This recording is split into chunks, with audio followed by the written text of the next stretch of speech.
Hello student, good evening to all of you. Welcome to my YouTube channel BSc bio वाला। तो बच्चों, आज हम आपके लिए लेकर आए हैं माइटोकॉन्ड्रिया। इस वीडियो लेक्चर में हम लोग माइटोकॉन्ड्रिया का स्ट्रक्चर, फंक्शन, ये इसका अकरेंस मतलब ये कहाँ कहाँ पाया जाता है, ये नंबर का मतलब माइटोकॉन्ड्रिया का नंबर किस सेल में कैसे कैसे वेरी करता है, वो पढ़ेंगे। उसके बाद हम लोग पढ़ेंगे इसका अल्ट्रा स्ट्रक्चर। देन हम लोग पढ़ेंगे केमिकल कंपोजिशन माइटोकॉन्ड्रिया का क्या है। उसके बाद पढ़ेंगे फंक्शन। देखिए, ये आपका यूनिट सेकंड का टॉपिक है माइटोकॉन्ड्रिया। हमने आपको यूनिट फर्स्ट की टॉपिक को प्रॉपर्ली कंप्लीट कर दिया है। हाँ, आपका एक लेक्चर जो बचा हुआ है, जो बायोलॉजिस्ट के बारे में है, वो मैं आपको बाद में बताऊंगी सॉरी, क्योंकि ये थियोरेटिकल पोर्शन है, वो मैं आपको बाद में बताऊंगी। अब इस वीडियो लेक्चर में जो आपका सेकेंड यूनिट है, उसका जो पहला टॉपिक था माइक्रोट्यूब्यूल और माइक्रोफिलामेंट था, उसको मैं इसके बाद पढ़ाऊंगी। ओके बच्चों, इस तो पहले आइए देखते हैं हम माइटोकॉन्ड्रिया क्या है। तो जैसा कि हमने आपको सेल ऑर्गेनेल्स के बारे में बताया था, हमने आपको डिफरेंट सेल ऑर्गेनेल्स के बारे में बताया, जैसे माइटोकॉन्ड्रिया ना, ribosome, lysosome, endoplasmic reticulum, Golgi body, ये सब बताया था हम लोगों ने आपको। तो अब हम लोग बढ़ेंगे माइटोकॉन्ड्रिया के बारे में। देखिए, हमने जब यूकैरियोटिक सेल के बारे में आपको बताया था, तो हमने बताया था यूकैरियोटिक सेल में कंपार्टमेंटाइजेशन पाया जाता है। ओके, सेल कंपार्टमेंटाइजेशन पाया जाता है ना। तो इसमें जो यूकैरियोटिक सेल होता है, उसमें डिफरेंट टाइप के सेल ऑर्गेनल प्रेजेंट होते हैं। जैसे एक कंपार्टमेंट, एक सेल ऑर्गेनल को इसमें कंपार्टमेंट माना गया, ठीक है। जैसे ये माइटोकॉन्ड्रिया हो गया, ये न्यूक्लियस हो गया, ये लाइसोसोम हो गया, राइबोसोम हो गया, इंडोप्लाज्मिक रेटिकुलम, गोल्गी बॉडी, ऐसे ही इसमें कंपार्टमेंटाइजेशन पाया जाता है। तो जो डिफरेंट यहाँ पे सेल ऑर्गेनल्स है, उसमें से माइटोकॉन्ड्रिया हमारा एक माइटोकॉन्ड्रिया सेल ऑर्गेनल्स है। देखिए, माइटोकॉन्ड्रिया को सेमी ऑटोनॉमस सेल ऑर्गेनल्स कहते हैं।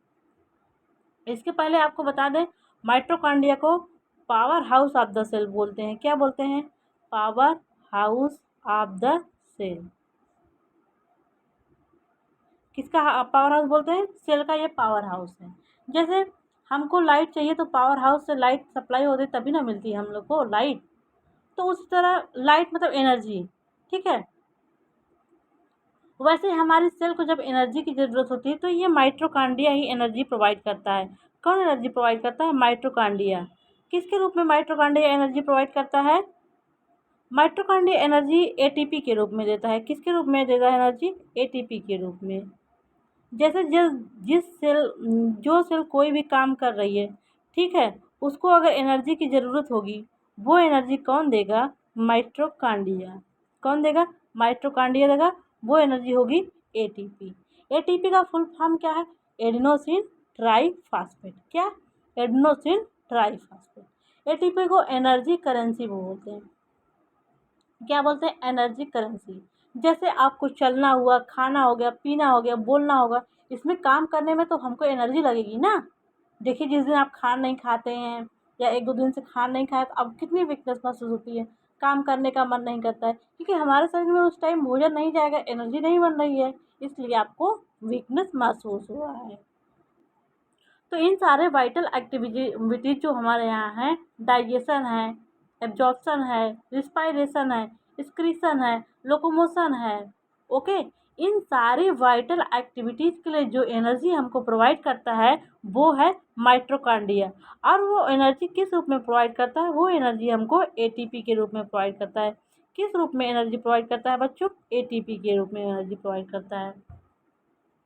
इसीलिए एटीपी को एनर्जी वो करेंसी कहते हैं, एनर्जी करेंसी बोलते हैं।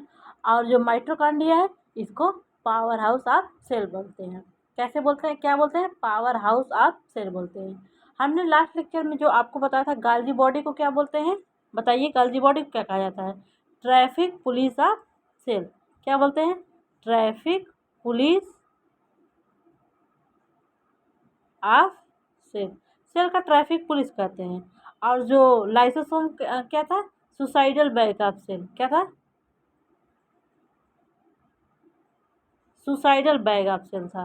ओके बच्चा, तो ये क्या था? सुसाइडल बैग ऑफ सेल था। और जो अब हम लोग न्यूक्लियस पढ़ेंगे, न्यूक्लियस को कहते हैं ब्रेन ऑफ सेल। क्या बोलेंगे? Brain of cell. राइबोसोम क्या था? Protein factory. राइबोसोम क्या था बच्चों? ये था प्रोटीन फैक्ट्री। क्या था भैया? प्रोटीन फैक्ट्री था। तो हमने आपको ये बताया माइटोकॉन्ड्रिया क्या करता है। हमारे वाइटल एक्टिविटीज़ के लिए जो भी एनर्जी की ज़रूरत होती है उसको माइटोकॉन्ड्रिया उस एनर्जी को प्रोवाइड करता है। क्या करता है? माइटोकॉन्ड्रिया एनर्जी को प्रोवाइड करता है। एक चीज़ और आपको हम बता दें, देखिए हमारा जो सेल ऑर्गेनेल्स पाए जाते हैं डिफरेंट डिफरेंट टाइप का, उसमें अब तक के जितने भी सेल ऑर्गेनेल्स हमने बताया उसमें हमने सबको बताया है सब लोग कैसे बने थे, यूनिट मेम्ब्रेन का। यूनिट मेम्ब्रेन का मतलब एक ही उसमें मेम्ब्रेन थी। क्या थी? एक ही मेम्ब्रेन थी। ओके। लेकिन हम सॉरी ये एनिमल का केस है इसलिए आपको हम क्लोरोप्लास्ट के बारे में नहीं बताएंगे। लेकिन क्लोरोप्लास्ट और माइटोकॉन्ड्रिया ऐसे दो सेल ऑर्गेनेल्स हैं। क्लोरोप्लास्ट हो गया, क्लोरोप्लास्ट ना लिख के प्लास्टिड लिखते हैं, okay. Plastid and mitochondria, mitochondria को हम एमआईटी लिख दे रहे हैं। ये ऐसे सेल ऑर्गेनेल्स है जो दो मेम्ब्रेन के द्वारा ढके होते हैं। कितने मेम्ब्रेन के द्वारा? जैसे हमारा cell plasma membrane double membrane होती है, ठीक उसी टाइप ये दो सेल ऑर्गेनेल्स है माइटोकॉन्ड्रिया और प्लास्टिड, ये भी डबल मेम्ब्रेन से ढके होते हैं। कैसे ढके होते हैं बच्चों? डबल मेम्ब्रेन के द्वारा। जैसे मान लीजिए ये हो गया हमारा माइटोकॉन्ड्रिया, ये आउटर मेम्ब्रेन हो गई। जो इनर मेम्ब्रेन होती है ये इनफोल्ड हो जाती है। क्या करती है? इनफोल्ड हो जाती है। इसकी इनफोल्डिंग को क्या कहते हैं? इसकी इनफोल्डिंग को बोलते हैं क्रिस्टी। ये जो है ना फिंगर लाइक प्रोजेक्शन, इसको बोलेंगे क्रिस्टी। क्या बोलेंगे? क्रिस्टी बोलेंगे। ये आउटर माइटोकॉन्ड्रियल मेम्ब्रेन हो गया, ये इनर माइटोकॉन्ड्रियल मेम्ब्रेन हो गया, और ये हो गया क्रिस्टी। इसके बीच में जो ये स्पेस है इसको आउटर माइटोकॉन्ड्रियल स्पेस बोलेंगे। क्या? Outer mitochondrial space. और इस outer mitochondrial space ORR peri mitochondrial space. Peri मतलब बाहर, माइटोकॉन्ड्रिया के बाहर का स्पेस। और जो इनर वाला है, ओके, इसमें जो फ्लूइड भरा होगा इस इनर चैम्बर वाले उसको हम बोलेंगे मैट्रिक्स। क्या बोलेंगे? मैट्रिक्स। जब हम आगे आपको माइटोकॉन्ड्रिया का स्ट्रक्चर बताएंगे फिर फंक्शन बताएंगे। फंक्शन में जो आपके यूनिट सेकेंड में दूसरा टॉपिक दिया है माइटोकॉन्ड्रिया, उसमें आपको माइटोकॉन्ड्रिया के साथ ऑक्सीडेटिव फास्फोरिलेशन दिया है। जब आपको हम माइटोकॉन्ड्रिया का फंक्शन बताएंगे तो उसमें हम आपको ऑक्सीडेटिव फास्फोराइलेशन भी बताएंगे। तो ऑक्सीडेटिव फास्फोराइलेशन में ही मेन एनर्जी का निर्माण होता है। ओके बच्चों, एनर्जी का निर्माण होता है। तो वो एनर्जी कहाँ बनती है? इसी इसी ये जो धसाव है, ये क्रिस्टी इसको बोलते हैं ना, क्रिस्टी पे ऐसे रैकेट लाइक स्ट्रक्चर पाए जाते हैं। क्या होता है?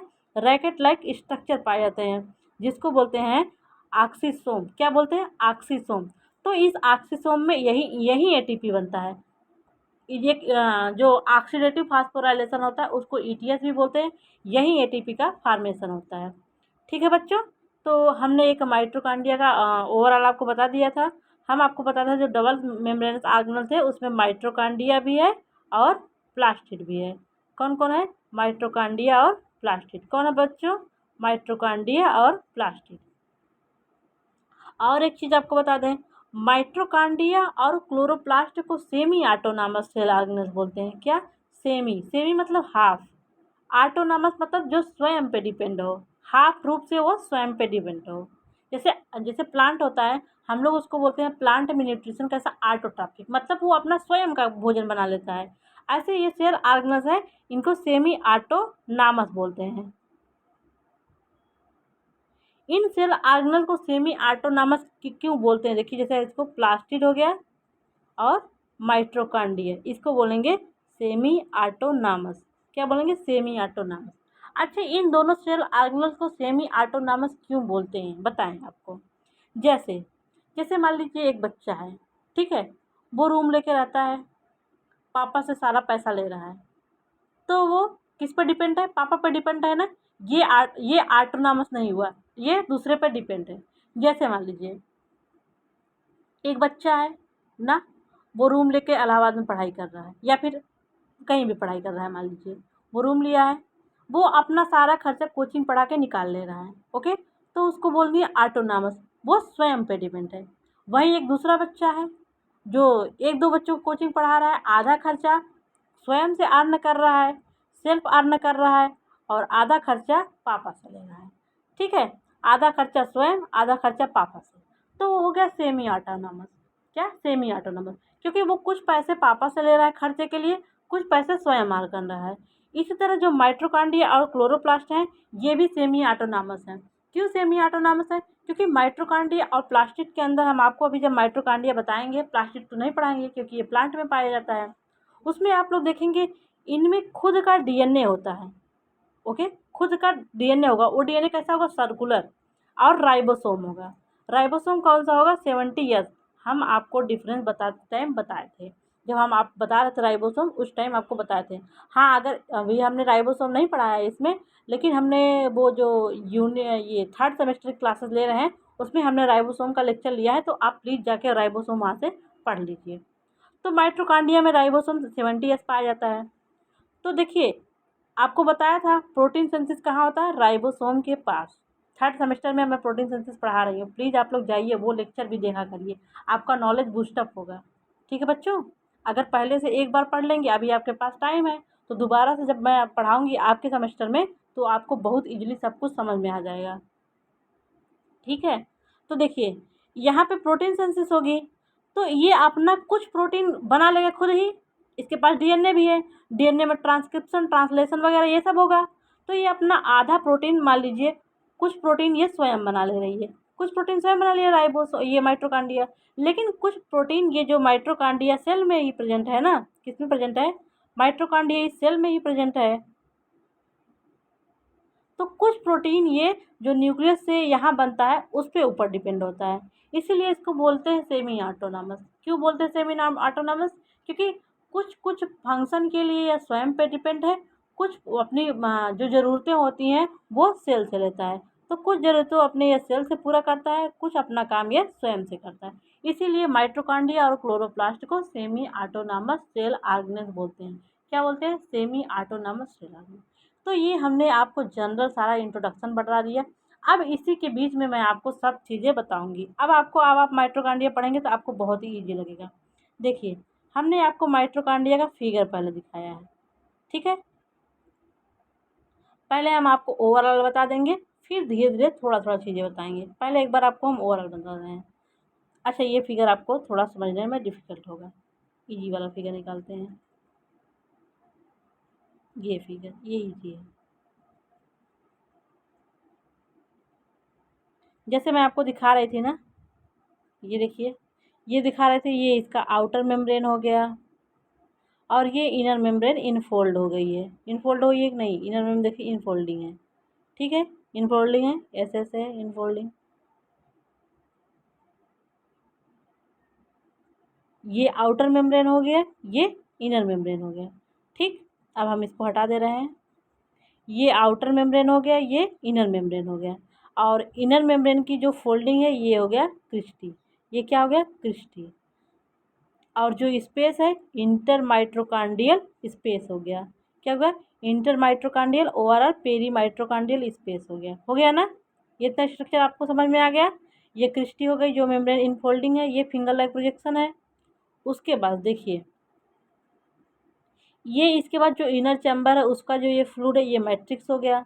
मैट्रिक्स में हमने आपको बताया था इसका स्वयं का सर्कुलर डीएनए होगा प्रोकैरियोट की तरह, और 70S राइबोसोम होगा प्रोकैरियोट की तरह। और ये देखिए, जो इनका इनफोल्डिंग होगा, जैसे ये आउटर मेम्ब्रेन हो गई, ये इनर मेम्ब्रेन एक क्रिस्टी बना के इनफोल्डिंग है ये, फिर ये ऐसे अगला रहेगा। ओके, तो इस पे फिंगर लाइक, ये जो रॉड लाइक रैगेट लाइक ये है स्ट्रक्चर, इसी को बोलेंगे ऑक्सीसोम ओवरऑल F1 पार्टिकली। तो ये हमने ऑक्सीसोम यहाँ पे दिखाया है। क्या बोलेंगे? ऑक्सीसोम या F1 पार्टिकल। क्या बोलेंगे बच्चों? ऑक्सीसोम या F1 पार्टिकल। तो आइए अब आपको हम एक एक स्ट्रक्चर के बारे में माइटोकॉन्ड्रिया के बताते हैं, और ये किस सेल में कितना कितना पाया जाता है। ये स्ट्रक्चर, इस स्ट्रक्चर पे एक बार हम लोग फिर से दोबारा आएंगे, ओके, थोड़ा सा पढ़ने के बाद। अब देखिए माइटोकॉन्ड्रिया का क्या है। माइटोकॉन्ड्रिया को कार्डियोसोम बोलते हैं। क्या बोलते हैं? कार्डियोसोम भी बोलते हैं माइटोकॉन्ड्रिया को। क्या बोलते हैं? माइटोकॉन्ड्रिया ओवरऑल कार्डियोसोम। अब ग्रीक भाषा में माइटोकॉन्ड्रिया का मतलब क्या है? माइटोस मतलब थ्रेड। क्या होता है? थ्रेड मतलब धागा। ओके, थ्रेड मतलब धागा। कार्डियन मतलब ग्रैन्यूल। जैसे आप सेल देखेंगे ना, तो सेल में ये माइटोकॉन्ड्रिया छोटा सा आपको ग्रेन्यूल की तरह दिखेगा, ऐसे ही छोटा सा रहेगा, ग्रेन्यूल की तरह दिखेगा और ये थ्रेड लाइक दिखता है, इसीलिए माइटोकॉन्ड्रिया को थ्रेड ग्रेन्यूल कहते हैं, इसीलिए इसका टर्म भी दिया गया था माइटोकॉन्ड्रिया। और जो इसको कॉन्ड्रियोसोम क्यों कहते हैं, देखिए कॉन्ड्रियन मतलब ग्रेन्यूल, सोमा मतलब बॉडी। ये ग्रेन्युलर होता है, छोटा सा ग्रेन्यूल लाइक का होता है, ग्रेन्यूल मतलब छोटा सा कोई हो पार्टिकल, उसको ग्रेन्यूल बोलते हैं, इसीलिए इसको कॉन्ड्रियोसोम ओवरऑल क्या बोलते हैं बच्चों, माइटोकॉन्ड्रिया। क्या बोलेंगे, mitochondria.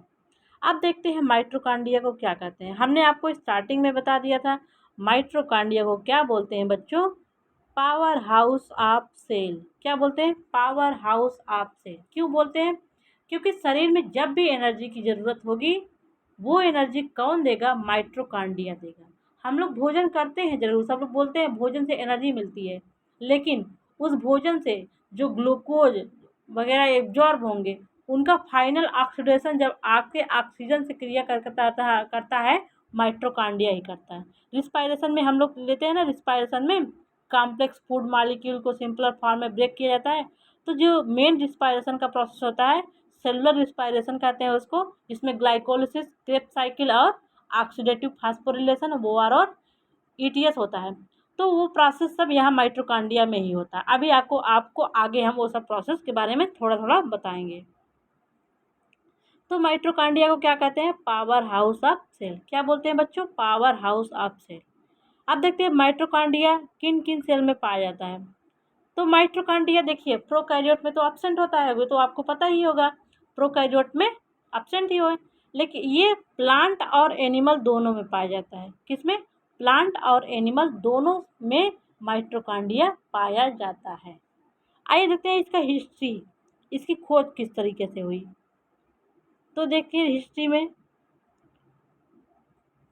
Mitochondria first observe by Kolliker in striated muscles of insect. देखिए कोलिकर नामक साइंटिस्ट थे, वो इंसेक्ट के स्ट्रिएटेड मसल जो रेखित कोशिकाएं हैं उनका वो स्टडी कर रहे थे। तो स्टडी कर रहे थे तो इनको थ्रेड लाइक कुछ ग्रेन्यूल दिखा, ठीक है बच्चा, थ्रेड लाइक ग्रेन्यूल दिखा। तो जब इन्होंने इसको माइक्रोस्कोप से देखा तो ये माइटोकॉन्ड्रिया था, बट इन्होंने इसको माइटोकॉन्ड्रिया टर्म नहीं दिया था उस टाइम। तो सर्वप्रथम माइटोकॉन्ड्रिया किसने देखा था, कोलिकर ने देखा था। किस सन में, 1880 में। फिर इसके बाद अल्टमान नामक साइंटिस्ट ने इस जो इन्होंने ग्रेन्यूल को इस देखा था माइटोकॉन्ड्रिया को, बायोप्लास्ट कहा। क्या कहा, बायोप्लास्ट कहा। क्या कहा बच्चों, बायोप्लास्ट कहा। और एक सी बेंडा नामक साइंटिस्ट हैं, इन्होंने इसको टर्म माइटोकॉन्ड्रिया दिया। क्या दिया, टर्म बायोप्लास्ट किसने दिया, अल्टमान ने दिया। और टर्म माइटोकॉन्ड्रिया किसने दिया, इसको सी बेंडा ने दिया। ये जरूर याद करिए आप लोग, और ये भी याद करिए माइटोकॉन्ड्रिया को किसने खोजा था। किसने खोजा था, कोलिकर नामक साइंटिस्ट ने। कब, जब वो इंसेक्ट की मसल्स के बारे में स्टडी कर रहे थे। आगे क्या है, it is largest cell organelle in the animal cell. ये एनिमल सेल का लार्जेस्ट सेल, एनिमल सेल लिख लीजिए यहाँ, ओके। एनिमल सेल का लार्जेस्ट सेल ऑर्गेनल्स है, okay. But in plant cell second largest cell organelle. ये एनिमल का पहला सबसे बड़ा सेल ऑर्गेनल्स है, और लेकिन प्लांट के केस में दूसरा सबसे बड़ा सेल ऑर्गेनल्स है। तो प्लांट में पहला सेल ऑर्गेनल्स कौन सा है, सबसे बड़ा क्लोरोप्लास्टिड, प्लास्टिड उसमें सबसे बड़ा सेल ऑर्गेनल्स है, उसके बाद माइटोकॉन्ड्रिया है। तो एनिमल के केस में माइटोकॉन्ड्रिया सबसे बड़ा सेल ऑर्गेनल्स है, लेकिन वहीं प्लांट का केस देखेंगे उसमें क्लोरोप्लास्ट सबसे बड़ा सेल ऑर्गेनल्स है, उसके बाद ये माइटोकॉन्ड्रिया है। आगे हमने वही बातें लिखी है, note, first largest cell organelles in plant is chloroplast. यहाँ से आपकी बातें क्लियर हो जाती हैं कि एनिमल में सबसे बड़ा सेल ऑर्गेनल्स क्या है, माइटोकॉन्ड्रिया, वहीं प्लांट का सबसे बड़ा क्या है, क्लोरोप्लास्ट, उसके बाद माइटोकॉन्ड्रिया। ठीक बच्चा, यहाँ तक आपको अच्छे समझ में आ गया ना, बताइए कोई प्रॉब्लम है, नहीं ना। हाँ, अब माइटोकॉन्ड्रिया और क्लोरोप्लास्ट को सेमी ऑटोनॉमस सेल ऑर्गेनल्स कहते हैं, बिकॉज हमने यहाँ आपको रीजन बताया है माइटोकॉन्ड्रिया और क्लोरोप्लास्ट को क्यों सेमी ऑटोनॉमस, मतलब अर्ध स्वपोषित, आधे रूप से यह स्वयं पे डिपेंड है।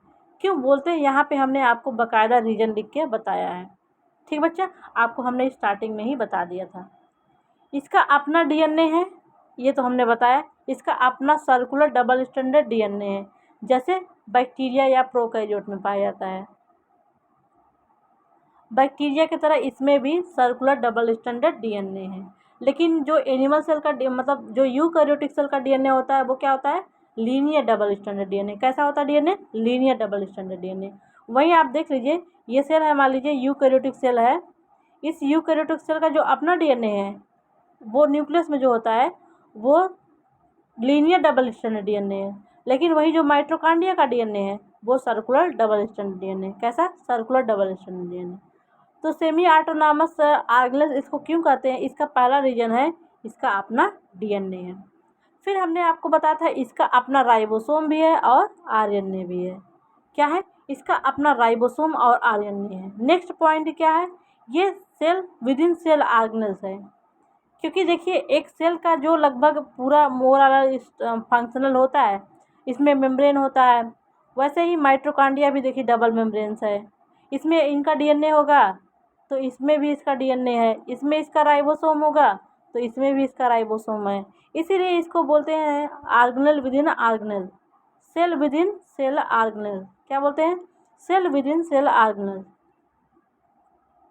अगला इनका रोल क्या है? Role in cytoplasmic inheritance overall maternal inheritance. जब आपको आप में तो शायद नहीं है, मैं जेनेटिक्स का लेक्चर जब पढ़ाऊँगी आपके, ये थर्ड सेमेस्टर में जेनेटिक्स वाला टॉपिक है, उसमें हम आपको cytoplasmic inheritance overall maternal inheritance बताएंगे। ठीक बच्चा, देखिए अच्छा थोड़ा सा हम आपको बता दे रहे हैं। जैसे इनहेरिटेंस में क्या होता है ना, जो न्यूक्लियर जीन होता है वो ट्रांसफ़र होता है। मान लीजिए ये ओवा हो गया, ये स्पर्म हो गया, ये फ्यूज किए ना, तो इनका ये न्यूक्लियस है, इनका ये न्यूक्लियस, ये जाके फ्यूज करके जाइगोट बनाएगा। ओके बच्चों, फ्यूज करके जाइगोट बनाएगा कि नहीं? लेकिन जो मैटरनल इनहेरिटेंस है उसमें देखिए, इसका जब स्पर्म जाता है तो इसका बस न्यूक्लियस ही अपना ट्रांसफ़र करता है। सॉरी, ये स्पर्म है ना, स्पर्म ओवा को अपना बस न्यूक्लियस ही ट्रांसफ़र करता है। लेकिन ओवा में साइटोप्लाज्म बस ओवा का है, स्पर्म का साइटोप्लाज्म है ओवा के अंदर नहीं जाता है। जब फर्टिलाइजेशन होगा, आप जब फर्टिलाइजेशन का प्रोसेस देखेंगे, मान लीजिए ये ओवा है, यहाँ पे स्पर्म है, यहाँ स्पर्म अपना बस ये न्यूक्लियस ट्रांसफ़र करता है इसके अंदर। क्या ट्रांसफ़र करता है? न्यूक्लियस। ये ओवा का न्यूक्लियस हो गया, ये मान लीजिए स्पर्म का न्यूक्लियस हो गया। ठीक है, ये दोनों फ्यूज करके जाइगोट बनाएंगे। लेकिन साइटोप्लाज्म किसका है? अब मान लीजिए ये जाइगोट बन गया। ठीक है, ये जाइगोट बन गया, ये ओवा ये सेल है, ये यहाँ पे जाइगोट बन गया। लेकिन जाइगोट में साइटोप्लाज्म किसका है? माइटोकॉन्ड्रिया, ये सॉरी ओवा का ही साइटोप्लाज्म है, मतलब फीमेल सेल का ही साइटोप्लाज्म है। तो जो साइटोप्लाज्मिक जीन होंगे उनका इनहेरिटेंस कैसा होगा? मम्मी में जो साइटोप्लाज्मिक जीन होगा, जैसे साइटोप्लाज्मिक जीन का मतलब माइटोकॉन्ड्रिया में डीएनए है, माइटोकॉन्ड्रिया के डीएनए पे जो जीन होगा वो हमारी मम्मी से दोनों बेटों में जाएगा और डॉटर में जाएगा, सन और डॉटर दोनों में जाएगा। तो ये जो साइटोप्लाज्मिक जीन है इनका इनहेरिटेंस बस मैटरनल इनहेरिटेंस है, मतलब बस मदर से ही आ रहा है, फादर का कोई रोल नहीं है इनके इनहेरिटेंस में। इसी को बोलते हैं cytoplasmic inheritance over maternal inheritance. क्योंकि इसका जीन कहाँ होता है? साइटोप्लाज्म। साइटोप्लाज्म का मतलब वहाँ जहाँ डीएनए होगा, डीएनए कहाँ है? माइटोकॉन्ड्रिया में। तो आपको समझ में आ गया cytoplasmic inheritance over maternal inheritance. तो क्यों बोलते हैं माइटोकॉन्ड्रिया को सेमी ऑटोनॉमस ऑर्गेनेल्स? आपको समझ में आ गया? आ गया ना? क्योंकि इनका खुद का डीएनए होता है, खुद का राइबोसोम और आरएनए होता है, और इनका रोल किस में है? साइटोप्लाज्मिक मैटरनल इनहेरिटेंस में। अब अकरेंस देखते हैं माइटोकॉन्ड्रिया कहाँ कहाँ पाया जाता है। देखिए,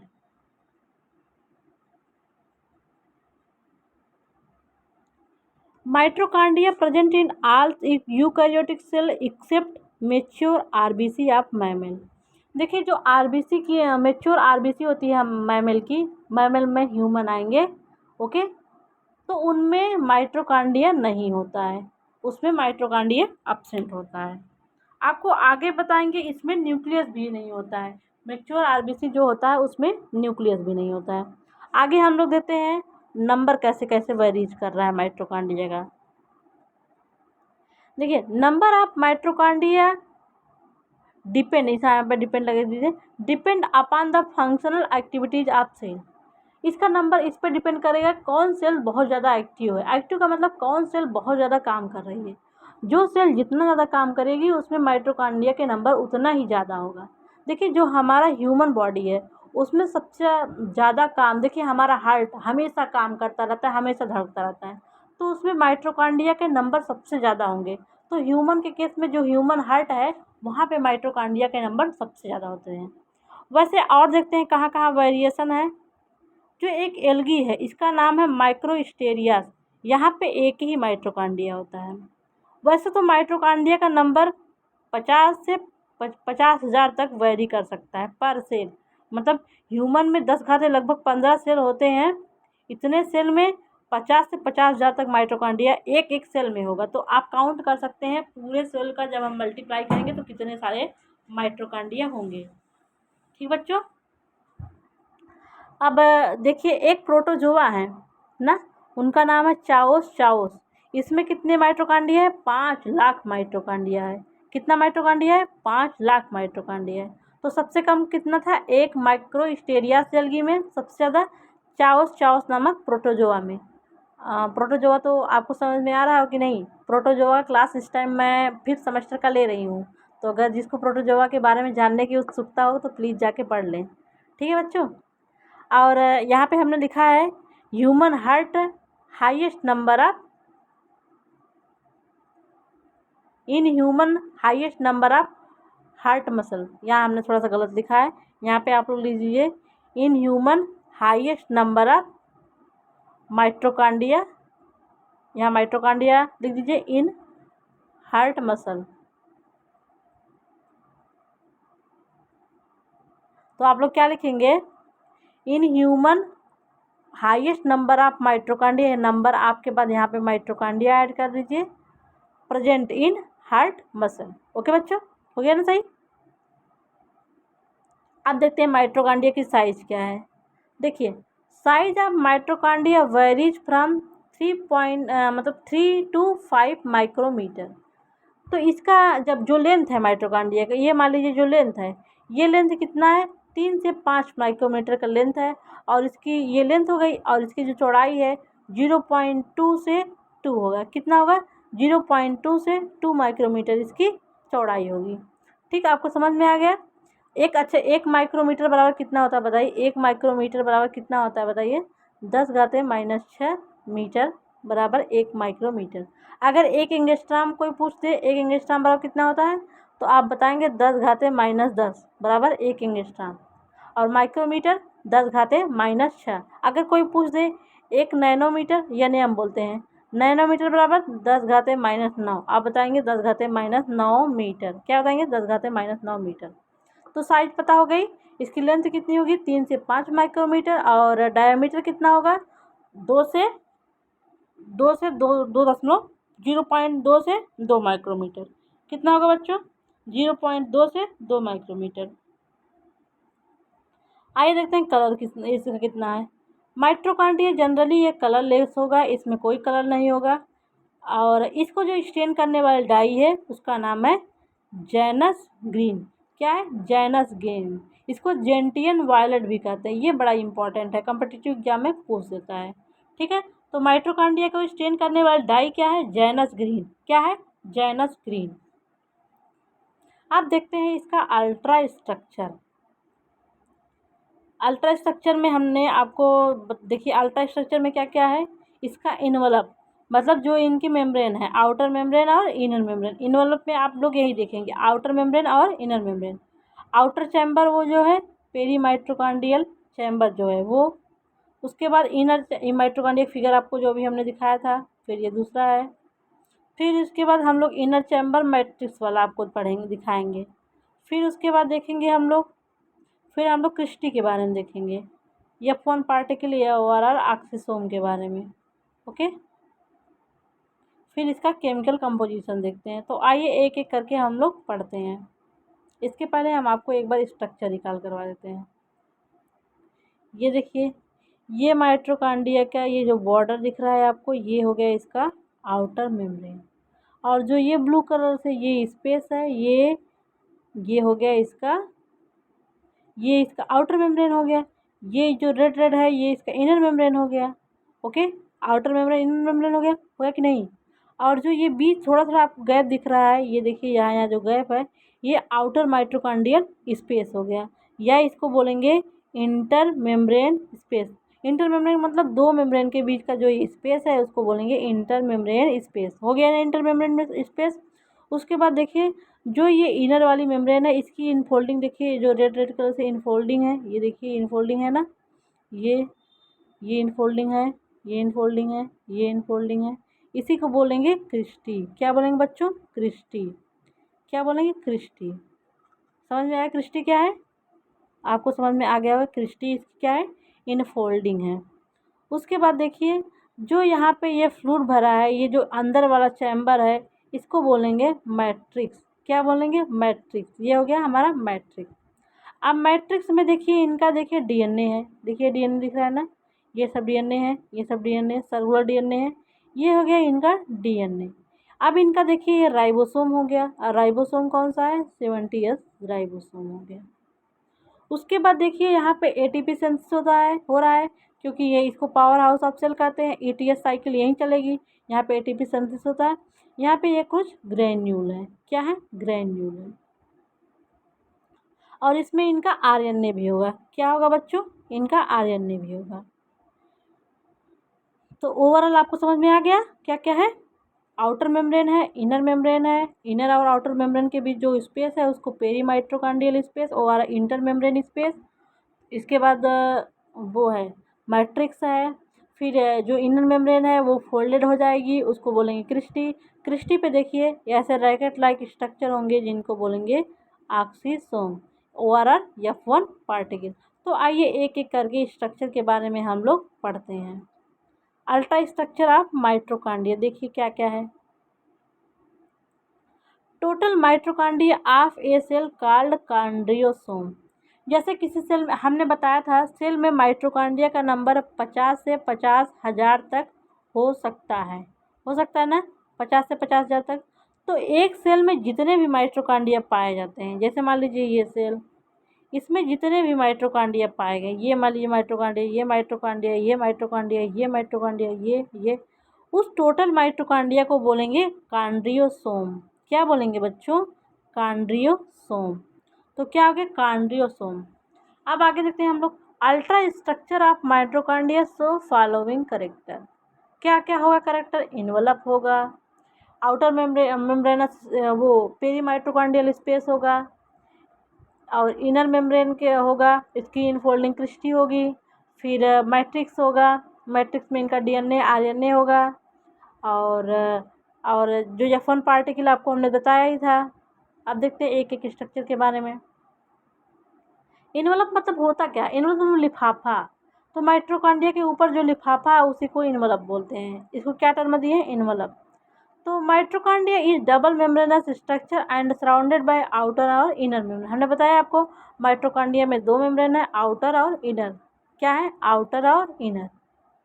outer membrane is smooth but inner membrane is folded over convoluted. हमने दिखाया था ना, आउटर मेम्ब्रेन ऐसे थी, आउटर मेम्ब्रेन ऐसे थी, इनर मेम्ब्रेन क्या थी? इनफोल्डिंग थी ना, ऐसे से थी ना। तो आउटर मेम्ब्रेन क्या है? स्मूथ है, और इनर मेम्ब्रेन इनफोल्डेड है। और जो इसकी इनफोल्डिंग को क्या बोलेंगे? क्रिस्टी।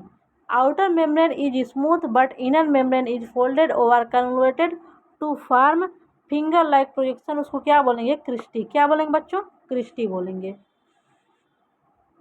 नेक्स्ट देखते हैं हम लोग, दोनों मेम्ब्रेन के जो सेपरेट करता है उसको पेरी माइटोकॉन्ड्रियल स्पेस कहते हैं। जैसे मान लीजिए ये है, ये हो गया, इसको ये जो स्पेस है इसको पेरी माइटोकॉन्ड्रियल स्पेस बोलेंगे। क्या बोलेंगे? Peri mitochondrial space. अब देखिए जैसे ये एक है और ये एक है, दो मेम्ब्रेन हमने बनाया नहीं है क्रिस्टी। ये आउटर चैम्बर हो जाएगा, ये इनर चैम्बर हो जाएगा। तो पहले हम देखते हैं आउटर चैम्बर क्या है। आउटर चैम्बर कहाँ प्रेजेंट होगा? प्रेजेंट होगा आउटर मेम्ब्रेन और इनर मेम्ब्रेन के बीच में। कहाँ प्रेजेंट होगा? आउटर मेम्ब्रेन और इनर मेम्ब्रेन के बीच को। इसमें इसको क्या बोलेंगे? Peri mitochondrial space ORR intermembrane space. Intermembrane space का मतलब दो, इंटर मतलब मध्य, दो मेम्ब्रेन के बीच का स्पेस, यही है इंटर मेम्ब्रेनस स्पेस। अब माइट्रोकांडिया का स्ट्रक्चर, ये आउटर में हमने आपको इतनी बार स्ट्रक्चर बता देंगे कि आपको एकदम रट जाएगा, तुरंत आप बना लेंगे। ये हो गया आउटर चैम्बर, और ये आउटर मेम्ब्रेन हो गई, इनर मेम्ब्रेन देखिए ये इनफोल्डिंग हो गया, क्या बना ली, क्रिस्टी। क्या बना ली, क्रिस्टी बना ली। इसमें इसका DNA होगा, ये इसका फास्फोलिपिड ग्रेन्यूल है, यहाँ इसका राइबोसोम होगा। ओके, ये मैट्रिक्स हो गया, यहाँ पे ब्रैकेट लाइक ये ऑक्सीसोम हो गए। समझ में आ गया, ये तो आपको हमने बता ही दिया। अब देखिए, अब देखते हैं इनर चैम्बर ORR मैट्रिक्स। ये कहाँ होगा, इनर चैम्बर कहाँ प्रेजेंट होगा, it present inner side of inner membrane. ये इनर मेम्ब्रेन के इनर साइड, यही हमारा मैट्रिक्स है। क्या है, यही मैट्रिक्स है।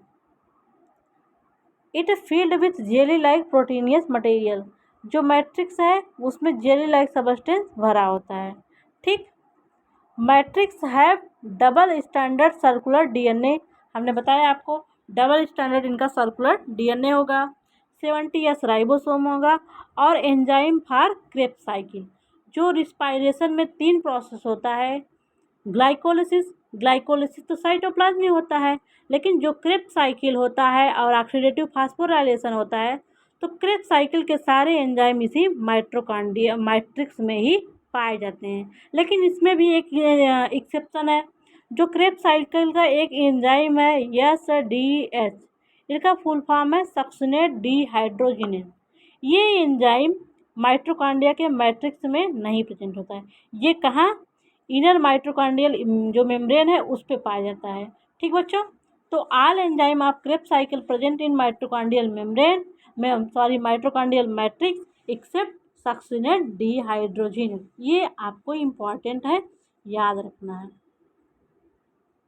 अब देखिए, यहाँ हमने बताया due to presence of DNA and protein mitochondria are called semi autonomous cell organelles. क्या बोलेंगे इसको, semi autonomous cell organelles. Mitochondria को क्या कहते हैं, power house ORR cellular furnaces.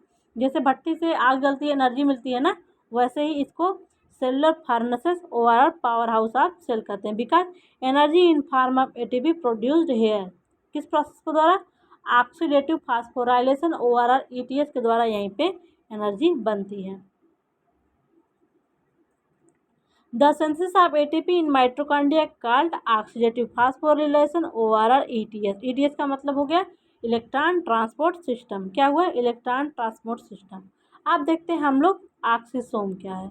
क्या है ऑक्सीसोम, हमने आपको बताया ना, जो ये आउटर मेम्ब्रेन है, ये इनर मेम्ब्रेन की इनफोल्डिंग हो गई क्रिस्टी, तो इस क्रिस्टी पे ऐसे फिंगर लाइक प्रोजेक्शन हो गए, उनको बोल दिया ऑक्सीसोम ORR F1 पार्टिकल। तो ये इसमें बताया गया है on cristae towards M face. ये है ना, यम फेस का मतलब मैट्रिक्स साइड, ये मैट्रिक्स साइड है ना, यहाँ पे आपको दिखा रहे हैं।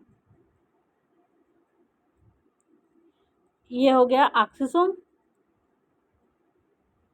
On cristae towards M face. M face मतलब इधर मैट्रिक्स साइड कहाँ प्रेजेंट है, मैट्रिक्स साइड प्रेजेंट है। ये दूसरा फेस होगा, वो पेरी माइट्रोकांडियल स्पेस की तरफ होगा। ये क्रिस्टी जो है यम फेस की तरह है, तो वहाँ यम फेस की साइड में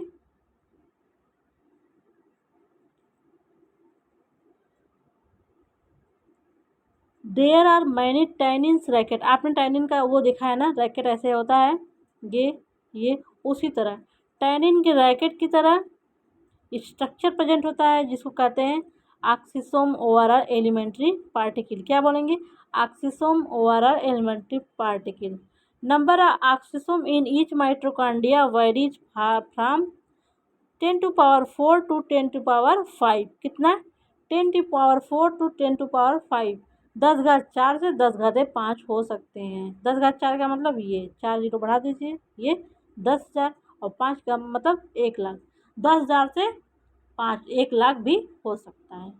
इनकी लेंथ कितनी है F1 पार्टिकल की, 10 नैनोमीटर इनकी लेंथ है, और जो ईच F1 पार्टिकल है वो किसका बना होगा, बेस, स्टॉक और हेड। ये देखिए, ये इसका यहाँ पे इसका बेस हो गया, ये स्टॉक और ये हेड हो गया। ये बेस हो गया, बेस बी, ये स्टॉक हो गया, ये हो गया हेड। तो F1 पार्टिकल में क्या किसका होता है, बेस, स्टॉक और हेड। और F1 पार्टिकल किससे बना होता है, F1 पार्टिकल बना होता है phospholipid ओवरआर protein.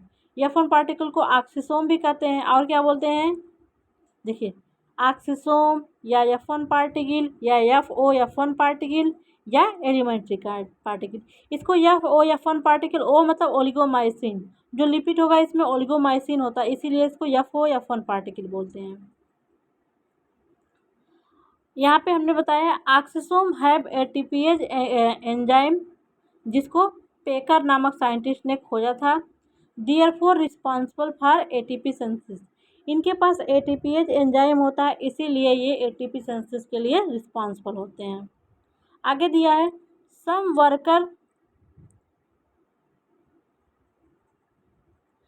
Worker called to these elementary particle FOF1 particle. The base called FO और हेड इनका F1 कहते हैं। बेस को FO बोलेंगे और हेड को F1 बोलते हैं। अब केमिकल कंपोजिशन ऑफ माइटोकॉन्ड्रिया क्या है, देखिए, कोई भी स्ट्रक्चर बनेगा तो उसमें प्रोटीन तो होगा ही। तो प्रोटीन इसमें कितना है, 65 से 70%। और फास्फोलिपिड कितना है, 25%। RNA कितना है, 5%। DNA कितना है, 0.5%। और अदर पार्टिकल कितने होंगे, सम अमाउंट में अदर पार्टिकल होंगे। ठीक बच्चों, यहाँ पे हमने ऑक्सीसोम, क्रिस्टी का सब फिगर दिखाया है। ये आपको आउटर मेम्ब्रेन, इसमें पोरिन प्रोटीन होगी, क्योंकि ये मेम्ब्रेन है तो परमिएबल तो होगी ही, इसमें पोरिन प्रोटीन पाया जाएगा। ये आउटर मेम्ब्रेन हो गया, ये हो गया इनर मेम्ब्रेन। और इस इनर मेम्ब्रेन की इनफोल्डिंग देखिए, यही है क्रिस्टी। क्या है बच्चों, क्रिस्टी है ये। और इसी क्रिस्टी पे वो हो लग गए F1 पार्टिकल, ब्रैकेट की तरह है ना F1 पार्टिकल। ये हो गया F1 पार्टिकल या एलिमेंट्री पार्टिकल, ये क्रिस्टा है। ये जो चेन है ये है रिस्पायरेटरी चेन। इसी में देखिए ऑक्सीसोम में कॉम्प्लेक्स पाए जाते हैं, उस कॉम्प्लेक्स पे एटीपी का फॉर्मेशन होता है। ये कॉम्प्लेक्स क्या है, 5 कॉम्प्लेक्स होते हैं। FAD H2 होता है, NADH2 होता है, और साइटोक्रोम C1A3B होता है। तो ये सब अभी हम कॉम्प्लेक्स आपको जब इलेक्ट्रॉन ट्रांसपोर्ट सिस्टम बताएंगे तो उसमें आपको हम बताएंगे। तो आपको समझ में आ गया, ये आउटर माइटोकॉन्ड्रियल मेम्ब्रेन है, इनर माइटोकॉन्ड्रियल मेम्ब्रेन है। ये इनर माइटोकॉन्ड्रियल मेम्ब्रेन इनफोल्ड होके क्रिस्टी बनाई है। ठीक है, क्रिस्टी पे ये रैकेट लाइक स्ट्रक्चर है, जिनको बोलेंगे ऑक्सीसोम। हमने बताया था ऑक्सीसोम में ये इनका बेस होगा, जहाँ से इससे अटैच होगा। और ये स्टॉक है, ये हो गया यहाँ मैट्रिक्स साइड है ना, ये हो गया ऑक्सीसोम। समझ में आ गया ना आपको। अब देखते हैं फंक्शन माइटोकॉन्ड्रिया क्या क्या है। आपको हमने बता दिया था माइटोकॉन्ड्रिया को पावर हाउस ऑफ सेल कहते हैं। इसका मेन काम क्या होगा, एनर्जी के फॉर्मेशन में। तो पहला प्रोसेस क्या है, सेलुलर रेस्पायरेशन और एटीपी फॉर्मेशन। आपको अच्छा एनिमल का केस बता रहे हैं। जैसे आप बोलते हैं कि रिस्पायरेशन मतलब श्वसन करना, आप कहते हैं सांस को अंदर लेना और बाहर निकालना रिस्पायरेशन हो गया। तो नहीं बच्चों, ये हो गया ब्रीदिंग, ये रिस्पायरेशन है ही नहीं। एक्चुअल में रिस्पायरेशन कहाँ होता है पता है, जब आपका ये वायु जो आप अंदर लेते हैं, ठीक है, जब ये मान लीजिए ये ऐसे हमारा ये माउथ हो गया, ठीक है, ये नीचे आया, ये ट्रैकिया हो गई ना, ट्रैकिया से आपने वायु लिया तो यहाँ पे हमारा ये लंग है, यहाँ पे छोटा पड़ गया, यहाँ से आप मान लीजिए ट्रैकिया है तो यहाँ पे आपका ये लंग है, ठीक है, यहाँ पे लंग है। तो लंग में सॉरी थोड़ा सही नहीं बना, लंग में आके यहाँ पे गैसेस का एक्सचेंज होगा, यहाँ से हवा आ रही है, यहाँ आ रही है, यहाँ से जो यहाँ पे लंग की जो ये पल्मोनरी कैपिलरी होंगी, यहाँ से ऑक्सीजन ले लेंगी, अंदर कार्बन डाइऑक्साइड वापस दे देंगी। तो हम लोग अपना ऑक्सीजन लेते हैं और कार्बन डाइऑक्साइड बाहर निकाल देते हैं। लेकिन जब ये ऑक्सीजन हमारे टिश्यू के पास जाती है, मान लीजिए एक कोशिका है, ओके, वहाँ पर टिश्यू है, टिश्यू ये कोशिका हो गई, तो यहाँ पे क्या होता है, यहाँ पे रिस्पायरेशन हो रहा है। रिस्पायरेशन मतलब फूड का ब्रेकडाउन हो रहा है, तो यहाँ पे कार्बन डाइऑक्साइड रिलीज होगी। तो ये कार्बन डाइऑक्साइड यहाँ से O2 ले लेगा और कार्बन डाइऑक्साइड ब्लड में होगा, ब्लड से फिर वापस से बाहर चला जाएगा। तो यहाँ पे जब ऑक्सीजन आता है तो पहले एक प्रोसेस होता है ग्लाइकोलिसिस। क्या होता है? ग्लाइकोलिसिस। रिस्पायरेशन जो जैसे यहाँ सेल में जो रिस्पायरेशन होगा सेल के अंदर, उसको बोलते हैं सेलुलर रिस्पायरेशन। सेलुलर रिस्पायरेशन के 3 स्टेप हैं: glycolysis, oxidation of pyruvic acid, Krebs cycle, और चौथा स्टेप जो है ऑक्सीडेटिव फास्फोराइलेशन। जब आपको प्लांट फिजियोलॉजी सर पढ़ाएंगे उसमें आपको रिस्पायरेशन बहुत अच्छे से पढ़ाया जाएगा। तो इसमें जितनी सारी चीज़ ज़रूरी है वही आपको हम बता रहे हैं। तो रिस्पायरेशन में जो ये पहला आपका ग्लाइकोलिसिस है ना, ये आपका साइटोप्लाज्म में ही हो जाएगा। किसमें? सेल के साइटोप्लाज्म में हो जाएगा। इसमें क्या होता है, एक ग्लूकोज से 2 पायरुविक एसिड बनता है। अच्छा, ग्लूकोज का फार्मूला क्या है? C6H12O6। तो ये ग्लूकोज ब्रेक होके 2 पायरुविक एसिड बनाएगा। पायरुविक एसिड मतलब Pa। देखिए, ये पायरुविक एसिड जो है कहाँ है? साइटोप्लाज्म में है। और जो मेन रिस्पायरेशन का काम होगा वो होगा माइटोकॉन्ड्रिया में। तो पायरुविक एसिड माइटोकॉन्ड्रिया में ऐसे नहीं जा सकता अंदर। तो इसको जाने के लिए पायरुविक एसिड को एसिटिल को एंजाइम में चेंज होना पड़ता है। तो एसिटिल को एंजाइम जो पायरुविक एसिड चेंज होता है उसी प्रोसेस को बोलते हैं ऑक्सीडेशन ऑफ पायरुविक एसिड। फिर नेक्स्ट स्टेप है, जो एसिटिल को एंजाइम बनता है वो क्रेब्स साइकिल में इंटर करता है, जो जहाँ से सब ATP बनती हैं। फिर लाइटर स्टेज होता है ऑक्सीडेटिव फास्फोराइलेशन। ठीक है, तो पहला देखिए क्या है? Glycolysis. This process occurs in cytoplasm of cell that is outside mitochondria. In this process glucose molecule converted into 2 molecule of pyruvic acid। यहाँ पे ये स्टेप है। फिर नेक्स्ट क्या है? Oxidative phosphorylation. In this process occurs in mitochondria in presence of oxygen. किसके presence में? अगर देखिए ग्लाइकोलिसिस प्रोसेस प्रोकैरियोट और यूकैरियोट दोनों में कॉमन होगा। अगर जैसे वो यूकैरियोट है, अगर उसमें ऑक्सीजन मिला तो आगे प्रोसेस ये बढ़ेगी। अगर ग्लाइकोजन नहीं मिला तो पायरुविक एसिड तक ही प्रोसेस रुक जाएगी। सॉरी, अगर ऑक्सीजन नहीं मिला तो पायरुविक एसिड तक ही प्रोसेस वो रुक जाएगी।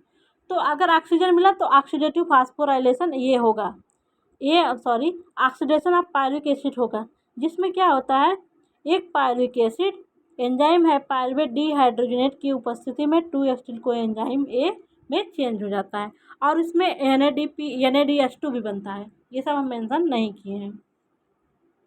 फिर नेक्स्ट है क्रेब्स साइकिल। जो ये क्रेब्स साइकिल प्रोसेस है माइटोकॉन्ड्रिया के मैट्रिक्स में होती है। इसमें क्या होता है, एसिटिल को एंजाइम कंबाइन करता है ऑक्सैलोएसिटिक एसिड से और सिट्रिक एसिड बनाता है, जो क्रेब्स साइकिल स्टार्ट करता है। इन साइकिल में 3 NADPH2 बनता है, एक FADH2 बनता है एक साइकिल से, और एक ATP बनता है। जो NADPH2 है इसी का जो हाइड्रोजन है इसी का हाइड्रोलाइज होके ATP को बनाएगा। यहाँ पे एक ATP है, ये तो यूज हो जाएगा। ये जो ATP है इसको हाइड्रोलाइज करने के लिए, इससे एनर्जी लेने के लिए ऑक्सीडेटिव फास्फोराइलेशन होगा, वो आपको हम बाद में पढ़ाएंगे। इसमें हमने एक चीज़ मेंशन कर दिया जो आपको पहले बता रहा था, all enzyme of Krebs cycle present in matrix except succinate dehydrogenase, जिसको एसडीएच बोलते हैं, which is found attach to inner mitochondrial membrane. ये कहाँ पाया जाता है? इनर माइटोकॉन्ड्रियल मेम्ब्रेन में। अगला स्टेप है ऑक्सीडेटिव फास्फोराइलेशन। ये आपका एक टॉपिक ही है, इसको हम अलग लेक्चर में पढ़ाएंगे। अगला है हीट प्रोडक्शन। जिसे देखिए माइटोकॉन्ड्रिया जो हमारी बॉडी का टेम्परेचर मेंटेन होता है, माइटोकॉन्ड्रिया का उसमें बहुत ही मेजर रोल होता है। हीट प्रोडक्शन को बोलते हैं थर्मोजेनेसिस।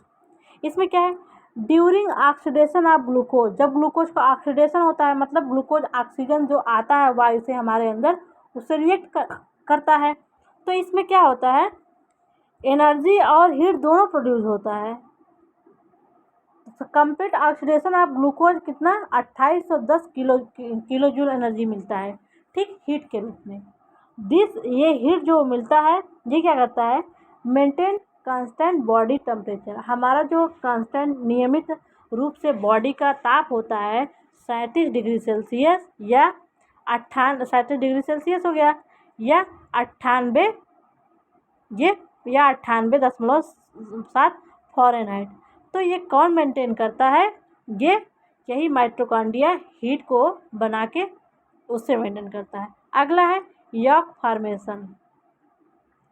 देखिए, जब एम्ब्रियो बनता रहता है तो एम्ब्रियो को नरिशमेंट देने के लिए जो यॉक होता है उसको ये माइटोकॉन्ड्रिया बनाता है। एम्ब्रियो नरिशमेंट यही यॉक से लेता है। जैसे आप देखेंगे जो एग है उसमें वो येलो वाला पोर्शन है, वही इसका याक है। तो याक क्या करता है? जो डेवलप हो रहा है एम्ब्रियो उसको न्यूट्रिशन प्रोवाइड करता है। तो इस याक के फॉर्मेशन में माइटोकॉन्ड्रिया का भी रोल है। अब अगला है formation of mitochondrial spiral in developing sperm. जो एक स्पर्म डेवलप हो रहा है उसमें एक माइटोकॉन्ड्रियल स्पाइरल होता है, जो इंसेक्ट के केस में जिसको नेमेनकर्ण बोलते हैं, उसको बनाने में माइटोकॉन्ड्रिया का रोल होता है। यहाँ पे हमने बताया है during Metamorphosis of spermatid into sperm. Spermatid का स्पर्म में बनना, जब आपको फिजियोलॉजी में रिप्रोडक्शन वाला चैप्टर पढ़ाया जाएगा उसमें आपको स्पर्मेटोजेनेसिस की प्रोसेस बताया जाएगा। इसको क्या क्या करता है ये? During Metamorphosis of spermatid into sperm, the mitochondria form a spiral around axial filament in the middle part of sperm. This best studied in insect where all mitochondria form a complete body called as निबेनकर्ण। जैसे मान लीजिए ये हो गया एक का sperm हो गया, ऐसे हो गया ना, एक हो गया स्पर्म हो गया, ये इसका एक्रोसोम हो जाएगा। ये हमने ह्यूमन स्पर्म बनाया है, एक्रोसोम हो गया। ये मिडिल पीस हो गया, ओके, इसको मिडिल पीस लिख लीजिए आप लोग। ये मान लीजिए इसका हो गया फ्लैजिला, ठीक। तो माइटोकॉन्ड्रिया इसी मिडिल पीस में स्पाइरल होके निबेनकर्ण बनाता है, ठीक। अगला क्या है? सिक्रीशन। माइटोकॉन्ड्रिया डिफरेंट टाइप के सिक्रेटरी मटेरियल को भी बनाने में एक्टिव रोल प्ले करता है। जैसे माइटोकॉन्ड्रिया कंटेन प्रोटियोलिटिक एंजाइम, जो क्या करता है? Actively govern both lytic and synthetic activities. Low lytic और सिंथेटिक फॉर्मेशन वाली एक्टिविटीज को परफॉर्म करता है। नेक्स्ट क्या है? Metabolism of fat. Mitochondria fat metabolism में भी अपना रोल प्ले करता है। अगला है फोटो रिस्पायरेशन। फोटो रिस्पायरेशन आपको प्लांट फिजियोलॉजी में बताया जाएगा। देखिए, फोटो रिस्पायरेशन क्या है?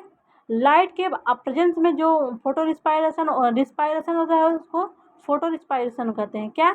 जो लाइट के प्रेजेंस में रिस्पायरेशन होता है प्लांट में उसको फोटो रिस्पायरेशन कहते हैं। ये एनिमल में नहीं पाया जाता है। इसमें 3 सेल ऑर्गेनेल्स भाग लेते हैं, माइटोकॉन्ड्रिया, क्लोरोप्लास्ट, पैराक्सिसोम। तो इसी फोटो रिस्पायरेशन प्रोसेस में माइटोकॉन्ड्रिया अपना रोल प्ले करता है। अगला क्या है इसका function? Mitochondria provides a large number of intermediate for synthesis of different type biochemicals like cytochromes, chlorophyll, alkaloid और स्टेरॉइड। ये सब स्टेरॉइड वगैरह जो होते हैं इनको फॉर्मेशन करने के लिए माइटोकॉन्ड्रिया अपना मेजर रोल प्ले करता है। अगला क्या है? Mitochondria provide energy for all physiological process जैसे digestion, excretion, respiration, transport, biosynthesis and active cellular transport.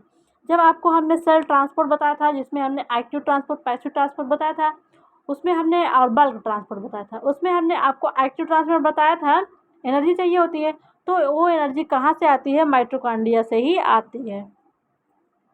हमने नोट क्या दिया है? Origin of mitochondria best explain by Indo symbiotic theory. देखिए, माइटोकॉन्ड्रिया की ओरिजिन कैसे हुई इसको एक्सप्लेनेशन देने के लिए इंडो सिम्बियोटिक थ्योरी आई, ठीक। बहुत से साइंटिस्ट मानते हैं कि माइटोकॉन्ड्रिया की ओरिजिन बैक्टीरिया से हुई है। इंडो सिम्बियोटिक थ्योरी क्या कहती है? जैसे मान लीजिए एक बैक्टीरिया सेल है, ये कहती है कि एक बैक्टीरिया सेल के अंदर दूसरी बैक्टीरिया सेल के आ जाने से ये माइटोकॉन्ड्रिया डेवलप्ड हुआ है। इन लोग का कहना भी देखिए, माइटोकॉन्ड्रिया में भी देखिए प्रोकैरियोटिक सेल के अंदर भी सर्कुलर डबल स्ट्रैंड डीएनए होता है, इसमें सर्कुलर डबल स्ट्रैंड डीएनए होता है। इसमें राइबोसोम 70S होता है, इसमें भी 70S राइबोसोम होता है, ठीक। और इसमें भी साइटोप्लाज्म हुआ, कोई कंपार्टमेंटाइजेशन नहीं हो, इसमें भी नहीं होता है। और ये भी डबल लेयर्ड है, ये भी डबल लेयर्ड है। इसलिए कुछ साइंटिस्ट को लगता है कि जब एक प्रोकैरियोटिक सेल मतलब बैक्टीरिया के अंदर दूसरी बैक्टीरिया ने आ गया तो वो माइटोकॉन्ड्रिया का फॉर्मेशन की है। थैंक यू सो मच बच्चों। आशा करते हैं आपको माइटोकॉन्ड्रिया का स्ट्रक्चर, इसका फंक्शन और ये सब बारे में पता हो गया होगा। नेक्स्ट जो इसका फंक्शन हम लोग पढ़ेंगे ऑक्सीडेटिव फास्फोराइलेशन। क्या पढ़ेंगे बच्चों? Oxidative phosphorylation. तो माइटोकॉन्ड्रिया का स्ट्रक्चर आपको समझ में आ गया। ये इसका आउटर मेम्ब्रेन हो गया, ये बीच में इनर मेम्ब्रेन इनफोल्ड होकर क्रिस्टी बनाई, ओके ना। क्रिस्टी पे यहाँ पे होंगे F1 पार्टिकल। क्या हो गया? F1 particle.